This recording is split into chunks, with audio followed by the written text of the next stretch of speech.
سبحان اللہ سبحان اللہ. جناب سلمان فارسی کی ہر چیز ہم دیکھتے ہیں الگ سی ہے تھوڑی. آپ کی عبادت میں کوئی چیز الگ سی نظر آتی ہے؟ جی دیکھیے یہ بات غور کرنے کے لائق ہے. جی. اور ہمیشہ ہمارا مکتب اہل بیت علیہم الصلوۃ والسلام عادتاً عبادت کا قائل نہیں ہے. بہت اچھی بات ہے. لہذا جناب سلمان فارسی کی کوئی بھی عبادت عادتاً نہیں تھی بلکہ مرضی خدا کے مطابق تھی، جس میں سے روایت امام جعفر صادق علیہ الصلوۃ والسلام سے کہ پیغمبر اسلام اصحاب کا مجمع ہے، اس اصحاب کے مجمع میں پیغمبر نے سوال کیا کون ہے جو پوری رات عبادت کرتا ہے؟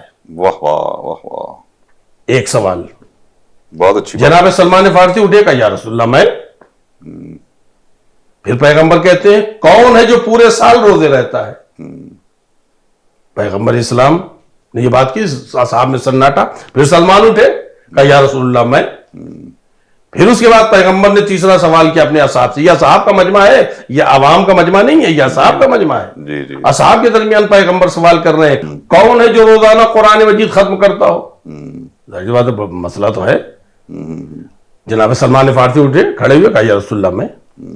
وہاں بہرحال اس میں کچھ حسد کرنے والے بھی لوگ تھے، جی. جس میں سے ایک نام نہاد حاسد. اس نے پوچھا یا رسول اللہ رات بھر سلمان کو میں سویا ہوا دیکھتا ہوں، یہ کب پوری رات عبادت کرتے ہیں؟ جھوٹ بولتے ہیں معاذ اللہ یاد باللہ، یہ جھوٹ بولتے ہیں. دن بھر میں دیکھتا ہوں یہ کھاتے پیتے ہیں، کب یہ روزے رہتے ہیں جو کہہ رہے ہیں کہ میں پورے سال روزہ رہتا ہوں؟ بالکل جھوٹ بولتے ہیں. اور کہا کہ یہ کہتے ہیں روزانہ. آپ نے پوچھا کہ قرآن مجید روزانہ کون ختم کرے گا؟ ٹہلتے ہیں پھرتے ہیں، کب یہ قرآن مجید پورا ختم کر دیتے ہیں؟ تو پیغمبر اسلام نے جواب نہیں دیا. پیغمبر اسلام نے جواب نہیں دیا. پیغمبر اسلام نے ارشاد فرمایا سلمان تم خود بتاؤ. جی. تو جناب سلمان فارسی کہتے ہیں کہ یا رسول اللہ کیا آپ نے یہ نہیں فرمایا ہے اگر مومن وضو کر کے سوئے تو پوری رات عبادت ہے؟ واہ واہ. پیغمبر نے فرمایا یہ تو میں نے کہا ہے. کہا میں وضو کر کے سوتا ہوں. دیکھیے عادتاً نہیں ہے. سبحان اللہ. عادتاً یہ نہیں کہ پوری رات کھڑے ہے آدمی، اس لیے کہ سونا بہت ضروری ہے. سونا انسان کی جسم کے لیے بہت ضروری ہے، یہ انرجی ہے. اپنے نظام حیات کو ڈسٹرب کرنا خود گناہ ہے. خود گناہ. بہت احسن، بہت اچھی بات. اپنے جو ہے زندگی کے تمام اصولوں میں، اس کے قوانین میں، اس کے سسٹم میں کسی بھی طریقے کی مداخلت کرنا یہ بے عقلی. جی ہاں. اللہ اور اس کے رسول نے، ائمہ نے سب سے زیادہ زور تو اسی پہ دیا ہے کہ آپ اپنی صحت کیسے سنواریے، اور صحت کے ہی لیے سب کچھ ہے. کہ رسول اللہ آپ نے خود فرمایا ہے ہر مہینے کی شروع اور درمیان اور آخر میں اگر ایک ایک روزہ رکھ لیا جائے تو پورا مہینہ جو ہے روزے میں ہوتا ہے. اور ظاہر سی بات ہے جب پورا مہینہ روزے میں ہے تو میں ہر مہینے یہ کام کرتا ہوں تو پورا سال میرا روزے میں. ایک نیکی کا ثواب 10 گنا ویسے بھی ملتا ہے. تو جناب سلمان فارسی سے پیغمبر اسلام نے کہا کہ قرآن کیسے ختم کرتے ہو؟ تو کہا کہ یا رسول اللہ آپ نے فرمایا ہے اگر کوئی شخص ایک مرتبہ سورہ توحید پڑھ لے واہ واہ تو 1/3 قرآن مجید کو ثواب مل گیا. اگر 2 مرتبہ اور اگر 3 مرتبہ کوئی سورہ توحید پڑھ لے تو گویا مکمل اس نے قرآن مجید پڑھ لیا، مکمل قرآن مجید پڑھ لیا، اس کا ثواب حاصل کر لیا. جی. تو پیغمبر نے فرمایا ہاں. کہا یا رسول اللہ میں روزانہ 3 مرتبہ سورہ توحید پڑھتا ہوں تو لہذا قرآن پڑھنے کا مجھے ثواب مل یہ جاتا. عبادت کو کتنا سہل بنا دینا، کتنا سہل بنایا. اسی موقع پر پیغمبر اسلام سے ایک روایت ہے کہ پیغمبر نے فرمایا ہے کہ اے علی تم سورہ توحید کی طرح ہو. کیا کہنا ہے. واہ واہ. وہ اس طرح سے کہ اگر کوئی شخص تمہاری محبت کا اقرار کرتا ہے زبان سے تو گویا اس نے ایمان کا ایک حصہ حاصل کیا. واہ واہ. اور اگر وہی دل سے اقرار کرے تو گویا اس نے 2 ایمان کے حصے کو مکمل کیا ہے. اور اگر دل سے قبول کرے، زبان سے اقرار کرے اور اپنے عمل سے تمہاری محبت کو ظاہر کرے تو گویا اس نے مکمل ایمان حاصل کر لیا. واہ واہ واہ واہ. جناب امیر کو نمازوں میں ویسے بھی سورہ توحید پڑھنا بہت پسند تھا. جی. ایک روایت میں نے پڑھا تھا خود نماز امیر المومنین علیہ السلام جو منصوب ہے جی ہاں. اس میں جو 50 مرتبہ یا 100 مرتبہ سورہ توحید پڑھنے کا ہے. جی جی. آپ کے علم کے سلسلے میں چند باتیں بتائیے. پیغمبر فرماتے ہیں سلمان علم کا سمندر ہے کہ اگر اس سے پانی نکالا جائے تو کبھی ختم نہیں ہوگا.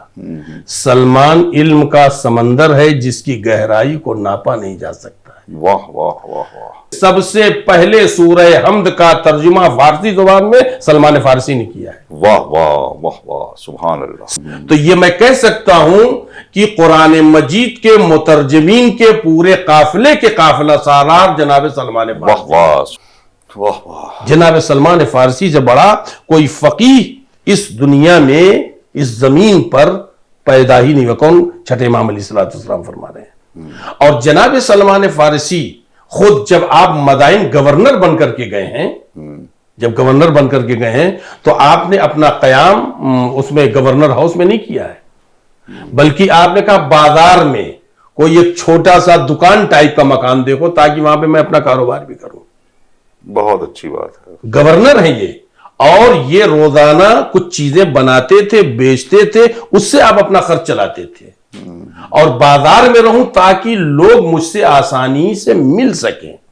اس موقع پر روایتیں کہتی ہیں کہ جناب سلمان فارسی نے اس کا جو استعمال کیا، گورنر ہاؤس کا جو استعمال کیا، آپ نے تفسیر قرآن کا درس رکھا.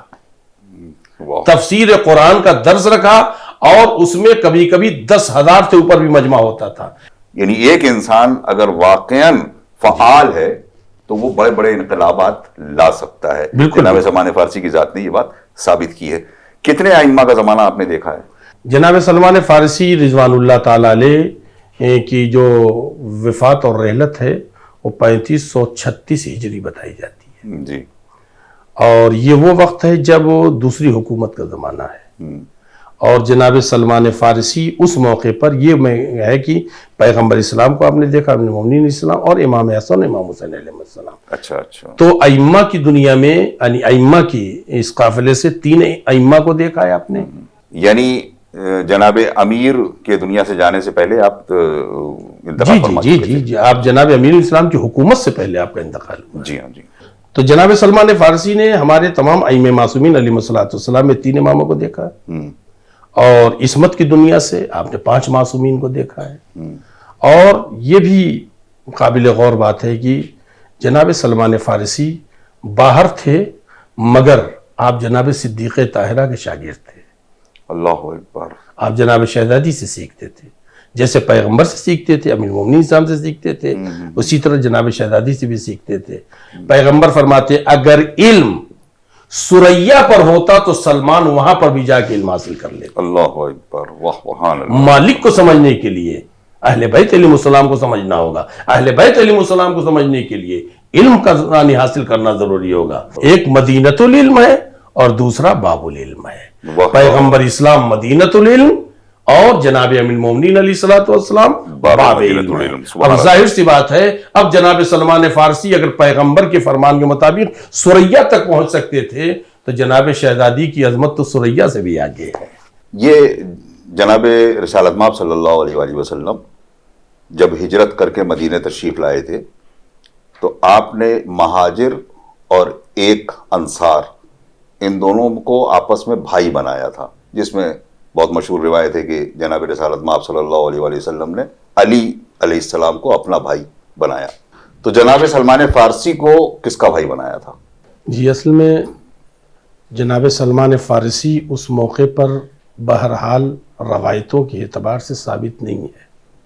اس لیے کہ پیغمبر اسلام نے جب یہ برادرانہ قائم کیا ہجرت کے بعد تو اب تاریخ میں اختلاف ہے کہ سلمان اس وقت تھے یا نہیں تھے، مگر سیرت پیغمبر کی بنیاد پر لوگ ایک دوسرے کو اپنا بھائی بناتے تھے. چونکہ پیغمبر اسلام نے اس کو رائج کیا تھا، لہذا جناب سلمان فارسی نے بہت ہی مشہور صحابی تھے اور جلیل القدر اصحاب پیغمبر میں سے تھے ابو دردہ. ان کو انہوں نے اپنا بھائی بنایا تھا، یا ابو دردہ نے جناب سلمان کو، مطلب ان لوگوں نے آپس میں ہی ایک خود ہی فیصلہ. ابو دردہ عرب تھے اور جناب سلمان فارسی عجم تھے. تو ایک عرب نے ایک عجم کو بہرحال وہ بھی جو غلامی سے آزاد کیا گیا ہو، جس کے آگے پیچھے بھی کوئی نہیں ہے سوائے پیغمبر کے، تو ظاہر سی بات ہے اس موقع پر ایک عرب نے آپ کو اپنا بھائی بنایا ہے. تو جناب ابو دردہ آپ کے بھائی تھے اور جناب ابو دردہ سے بہت سے مطلب روایتیں بھی ہیں، اور ابو دردہ کہیں بھی رہتے تھے جناب سلمان فارسی کی خیریت لیتے تھے، خط لکھتے تھے. لہذا روایتوں میں ہے کہ جناب سلمان فارسی کے پاس 2 شخص آئے جی، اس موقع پر جب آپ مدائن میں گورنری کے لیے پہنچے. اس موقع پر مدائن کی گورنری جناب سلمان فارسی کو پہلی خلافت کے زمانے میں ملی تھی یا بعد میں کسی وقت؟ یہ دوسری خلافت میں ملی. دوسری خلافت میں ملی تھی. اچھا. جب مدائن کے حالات بہت خراب ہو گئے، دوسری خلافت میں بہت زیادہ خراب ہو گئے، تو ان لوگوں نے خط لکھا تھا کہ آپ ہمارے یہاں کسی ایسے انسان کو گورنر بنا کے بھیجیے جو ہمارے مدائن کے مسائل کو حل کر سکے، اور ہو سکے تو مولا کائنات حضرت علی بن ابی طالب علیہ السلام سے بھی مشورہ کر لیجئے گا. کیا کہنا ہے؟ اور ان کے مشورے سے مطلب کسی کو بھیجیے. جی. تو جناب سلمان فارسی کے سلسلے سے یہ بات ملتی ہے کہ خلیفہ وقت کی ملاقات امیر المومنین علیہ السلام سے ہوئی تو انہوں نے کہا کہ یا علی مدائن کے حالات ٹھیک نہیں ہیں، اور مدائن والوں نے خط بھی لکھا ہے کہ ہمارے پاس کوئی اچھا اور ہوشیار انسان بھیجیے جو ہماری مسائل کو حل کر سکے، مشکلات کو دور کر سکے، اور یہ بھی لکھا ہے کہ آپ سے مشورہ بھی کر لیا جائے. تو آپ کی نظر میں کیا ہے؟ تو مولا نے فرمایا میری بات تو تم مانو گے نہیں، اس لیے جن کا نام میں لوں گا تم مانو گے نہیں. کہا نہیں، آپ کا یہ کہ سلمان کو بھیج دو. تو جناب سلمان فارسی مدائن کے لیے جو گورنر منتخب ہوئے ہیں، یہ یعنی گویا حکومت اسلامی کے لائق اگر کوئی امیر المومنین اسلام کی نظر میں تھا تو جناب سلمان فارسی. کیا کہنا ہے؟ واہ. جناب سلمان فارسی کے پاس جب آپ مدائن پہنچے تو 2 لوگ ذرا سا چاپلوسی کے عنوان سے آئے. انہوں نے کہا ہم شام سے آئے آپ کے دوست ابو دردہ کے پاس سے. جناب سلمان سمجھ گئے کہ ان لوگوں کی نیت کیا ہے، میرا تقرب حاصل کرنا تاکہ اس کے ذریعے سے یہ لوٹ رسوٹ کریں اور حکومت میں مداخلت کریں. تو جناب سلمان فارسی چونکہ سادے تھے، لہذا جناب سلمان فارسی یہ بھی ظاہر کر دینا چاہتے تھے کہ میں جو تمہارے پیٹ میں وہ بھی میں جانتا ہوں، جو تمہارے دل میں وہ بھی میں جانتا ہوں، جو تمہارے سینے میں وہ بھی میں جانتا ہوں. لہذا جناب سلمان فارسی ان کی نیت سمجھ گئے، اور وہ لوگ دولت مند تھے اور وہ اظہار بھی کر رہے تھے کہ ہم اہل دولت ہیں. تو ان لوگوں نے پہلا سلام کے بعد جو کلام کیا ہے وہ یہ کہ ہم آپ کے دوست ابو دردہ کے پاس سے آئے ہیں. اس زمانے میں ابو دردہ وہاں پر قاضی تھے شام میں. اسی دوسری حکومت کے زمانے میں خلافت ثانیہ میں آپ شام میں قاضی تھے. تو جناب ابو دردہ کے پاس سے آئے ہیں، لہذا جناب سلمان فارسی نے جیسے ہی سنا کہ یہ میرے دوست ابو دردہ کے پاس سے آئے ہیں تو انہوں نے جناب سلمان نے کہا کہ وہ ہدیہ جو انہوں نے دیا وہ مجھے دے دو. کیا کہنا ہے؟ ان لوگوں نے کہا نہیں، انہوں نے کوئی ہدیہ نہیں دیا ہے. کہا ہو ہی نہیں سکتا، جب بھی ابو دردہ کے پاس سے کوئی آیا ہے تو اس نے یعنی ابو دردہ نے ہدیہ ضرور بھیجا ہے. ان لوگوں نے کہا دیکھیے آپ امیر ہیں مگر آپ یقین مانیے انہوں نے کوئی ہم کو ہدیہ نہیں دیا آپ کے لیے، اور اگر آپ کہتے ہیں تو ہم اپنے مال سے کہیں ہم دے دیں آپ کو، آپ کی اگر خواہش ہے ہدیے کی. تو جناب سلمان فارسی نے کہا نہیں، مجھے تمہارا مال نہیں چاہیے اور نہ مجھے کسی احسان کی ضرورت ہے، مجھے وہ ہدیہ چاہیے جو انہوں نے میرے لیے بھیجا ہے اور تمہارے پاس وہ ہے. تو وہ لوگ بہت پریشان ہوئے. پھر اس کے بعد سے جب آتے تھے وہ لوگ، جب آتے تھے جناب سلمان فارسی سے ملاقات کرتے تھے، تب جناب سلمان فارسی کہتے تھے میرے دوست کا، میرے بھائی کا وہ ہدیہ مجھے واپس دے دو، امانت میں خیانت نہ کرو. ایک روز ان لوگوں نے کہا کہ ہم چلتے وقت ملاقات ہوئی تھی تو انہوں نے کہا تھا کہ میرے بھائی سلمان کو میرا سلام کہنا، کہ یہی ہدیہ میں مانگ رہا تھا، اور یہی سب سے مبارک ہدیہ ہے اور اس سے اچھا اور بڑا ہدیہ کچھ ہو بھی نہیں سکتا. سلام کی اہمیت. سلام کی اہمیت. سبحان اللہ. آپ نے فرمایا کہ جناب ابو دردہ سے جناب سلمان فارسی کب اخوت قرار پائی تھی، بھائی چارہ قرار پایا تھا. یہ مدائن میں تھے، وہ شام میں تھے، ظاہر ایک بڑا فاصلہ ہے، اور بھائی بھائی کی خبر گیری تو کرتا ہی ہے، خالی سلام سے تو کام چلے گا نہیں. تو یہ کیسے ان دونوں کا رابطہ بھی بنا رہا، اور حکومت کے زمانے میں جناب ابو دردہ کا کوئی اہم رول، کوئی چیز ایسی آئی ہے جو تاریخ میں قابل ذکر ہو؟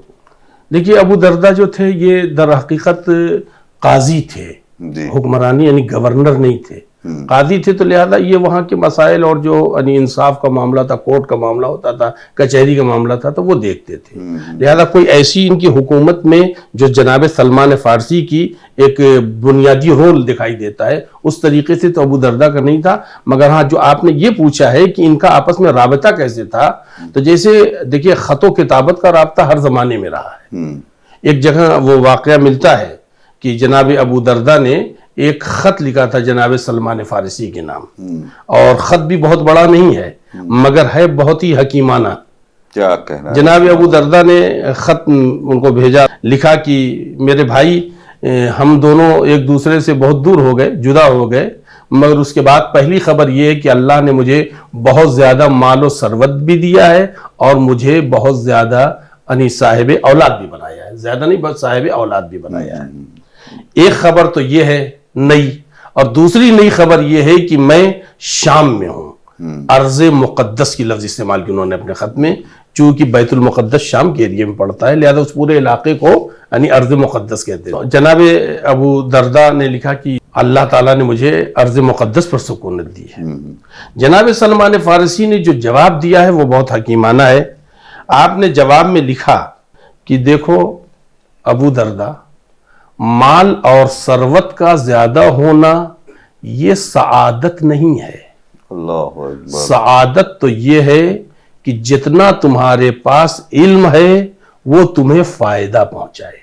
کیا کہنا ہے، سبحان اللہ۔ جتنا تمہارا علم تمہارے پاس ہے وہ تم کو فائدہ پہنچائے، یعنی تمہارا علم تمہارے لیے نفع بخش ہو، اور سب سے بڑا نفع یہ ہے، یعنی اب یہ میں وضاحت کر رہا ہوں، علم کا سب سے بڑا نفع یہ ہے کہ انسان اپنی زندگی اس طرح بسر کرے جس طرح خدا چاہتا ہے۔ تمہاری سب سے بڑی سعادت اور نیک بختی یہ ہے کہ تمہارا علم تم کو جتنا بھی تم جانتے ہو وہ تمہیں نفع پہنچائے، تمہیں عالم با عمل بنائے۔ بے شک۔ امام خمینی کا بڑا خوبصورت جملہ ایک میرے ذہن میں آ رہا ہے، تو فرماتے ہیں کہ ایک باعمل انسان جتنا زیادہ دنیا کو متاثر کر سکتا ہے اتنا ایک آدمی تبلیغ کر کے متاثر نہیں کر سکتا ہے کسی انسان کو۔ صحیح ہے، صحیح ہے جی۔ اور جہاں تک اولاد اور مال کے اضافے کی بات ہے تو پھر یہ بھی سعادت اسی وقت ہوگا جب تمہارے پاس علم ہو، بردباری یعنی قوت برداشت ہو، یہ تمہاری سعادت ہے۔ اور جو تم نے یہ لکھا ہے کہ میں یعنی ارض مقدس پر سکونت پذیر ہوں، تو اے ابو درداء، کسی جگہ کی کوئی زمین تمہارے عمل کی ٹھیکیدار نہیں ہوگی۔ کیا کہنا ہے، کوئی بھی زمین کتنی ہی مقدس کیوں نہ ہو وہ تمہارے عمل کی نیابت نہیں کر سکتی۔